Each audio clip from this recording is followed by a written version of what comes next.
Hello, my Basset Hound friends and my sexy and pie cuties. Mark the Punk Gamer, a.k.a. Markapunk here, with another studio album ranking. It's a different studio album ranking, and what I found out, Defeated Sanity won't release their new one until November 22nd. Holy shit, that's gonna take me a while. In the meantime, I'm re-ranking Linkin Park right now. It won't come out until November 15th, so Defeated Sanity got delayed for that ranking, so I will get to that ranking soon enough. The band I'm ranking is Live. Yeah, you heard me right, it's Live, not Live, it's Live. Get that through your head. Yeah, there's a classic rock band I wanted to rank for a long time. I heard a little bit of Live songs on the radio back then.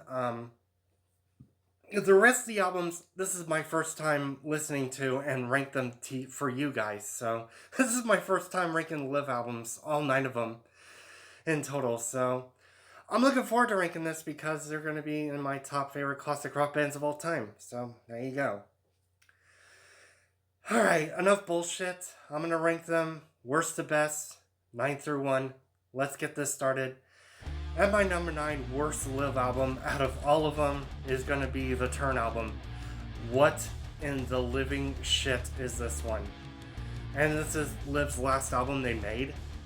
God damn, this one's terrible. The only couple of songs I remember liking is Don't Run to Wait, and lastly 63110 Roger Ton Drive.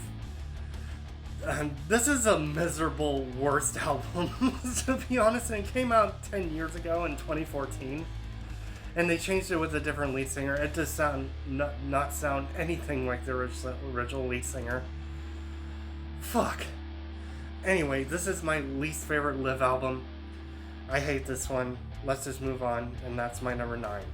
My number 8, my second least favorite Live album, is going to be the 5 album. So, this is when Liv was trying to do more grudge and less alt-rock. And, this is ending up being my second least favorite. God, this is also the worst too. At least this one's a tad bit tolerable than the Turn. Oh my god. When I first heard this, God, I was bored out of my mind for this one. So a couple of songs I liked from this is Deep Enough and lastly Forever May Not Be Long Enough. Those are the only couple of songs I remember liking from this. But goddamn, this turned out to be my second least favorite. This is the most boring Live album too. And it's definitely my number 8 is going to be 5. So deal with it. My number 7 is going to be Songs from the Black Mountain album.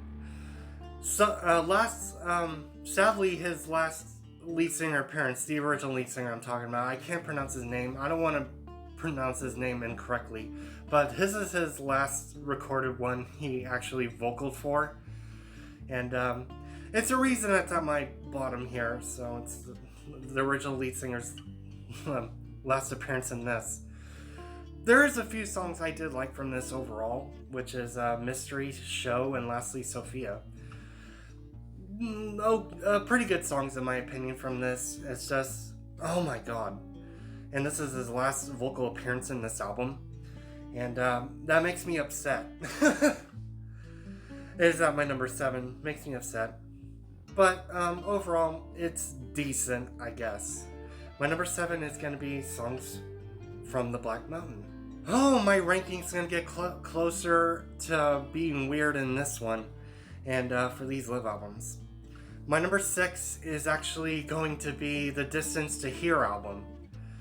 Another okay, decent one. This one's in the middle of the road type Live album. I can decently enjoy. The songs I did like from it is actually Run to the Water, Sun, Voodoo Lady, and lastly Feel Quiet River Rage. Those are the only few songs, but I didn't like the actual singles they had. It's just, it's too weird for me. But it's a decent Live album. To me it is. This is just an okay Live album. I can enjoy a little bit. My number 6 is going to be The Distance to Here. Top 5 Live albums, guys. So here we go. My number 5 is going to be The Death of a Dictionary. Their very first album, actually, their very first full-length album. The band is originally called Public Affection, and they changed their name a couple years later into Live. That's what their original band name started out with. This is very early Live album. Very early. This one I can have, it's in a decent level above average Live album. But this is their early Live album.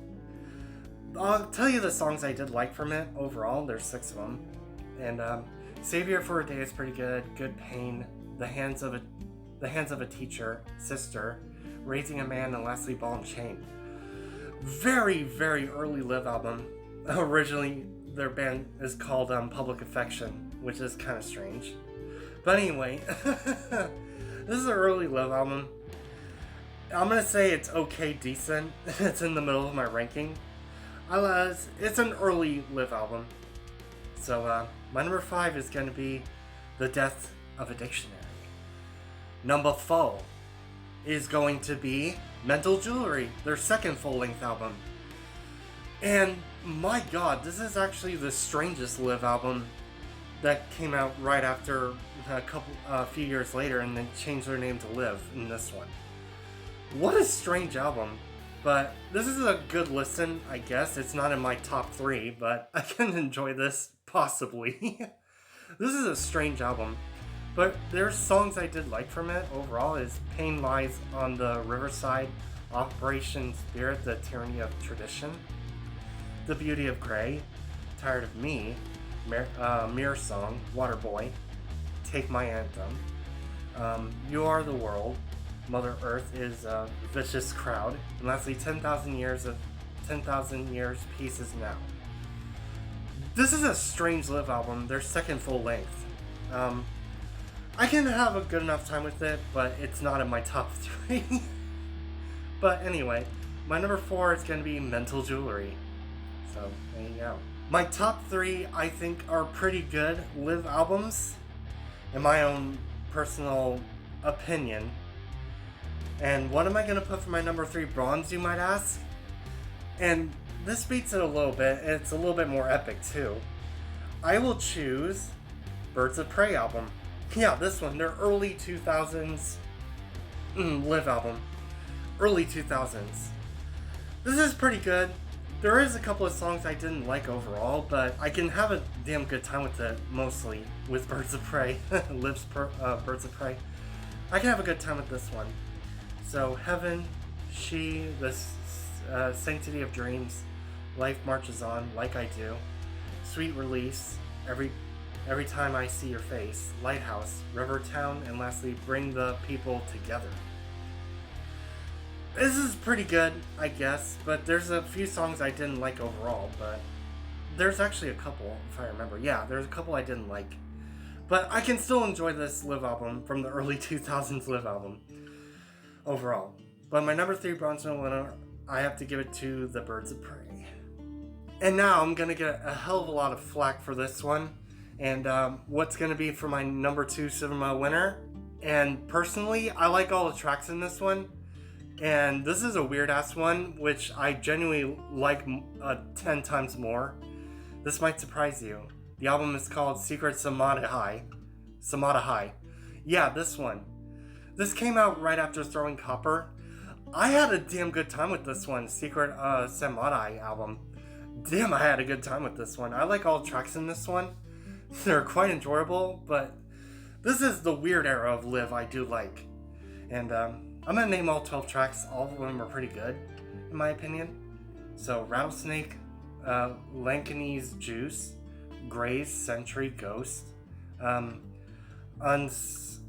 Unheeded, I think, yeah. Insomnia and the Hole in the Universe, Turn My Head, Heroes, Psycho Dreamer, Freaks, Mirasa, and lastly, Gas Head Goes West. Yeah, it's a ballsy pick. I do enjoy this one too. I enjoyed this one. I like all tracks in this one. Secret of Samadhi, damn good one in my opinion. I like all tracks in this one. But it's at my number 2 Cinema winner, so deal with it. And yes, my obvious number one gold medal winner is my most favorite live album, and out of all 9 of them, this is the most obvious one I'm gonna pick. And goddamn, this is my go-to live album. It's Throwing Copper, so there you go. I love the hell out of this one. This came out in 94. Damn, I was 3 years old when this came out. But to me, this is my most favorite live album. I love the shit out of this one. This is Liv's best album they made. And best produced out of all 9 of them. This is their best one. I'm gonna name all 14 tracks. The 14th track is the bonus track, so goddamn, this one's my most favorite. So, The Dam at Otter Creek, Selling the Drama, I Alone, best song, Iris, Lightning Crashes, top, best song in my opinion. All Over You, another good song. Shit Town's a good one. TBD is pretty good. Stage, Waitress. Pillar of Davidson's pretty cool. White Discussion. And lastly, Horse bonus track. So, holy shit. So, overall, yeah, this is my most favorite live album, guys. So, sue me, I don't care. This is their best album, their best produced album ever made from Live. And, that is my number one goal, is definitely Throwing Copper. There you go, guys. My personal opinion ranked Live albums, worst to best. And there you go. I just want to get that out there. It's my top favorite classic rock band, I guess. I add to my list later on in the future. But I had a good time with it, I guess. From the rest of their albums, I was first time listen. But yeah, I had a decent good time with them. Anyway, yes, I'm working on the re-rank of no, not Limp Bizkit. Wow. Fuck that guy. Anyway, Linkin Park. Excuse me. I fucked that up completely. I am working on the re-ranking of it right now. Oh boy. I'm going to go ahead and end this video here. Subscribe to me if you haven't. Click the bell to get notified on all my notifications. Make sure you like and share my studio album ranking of live albums, worst to best. And I will see you, my best time friends, and my 6 pie cuties on my next video. Seizure later.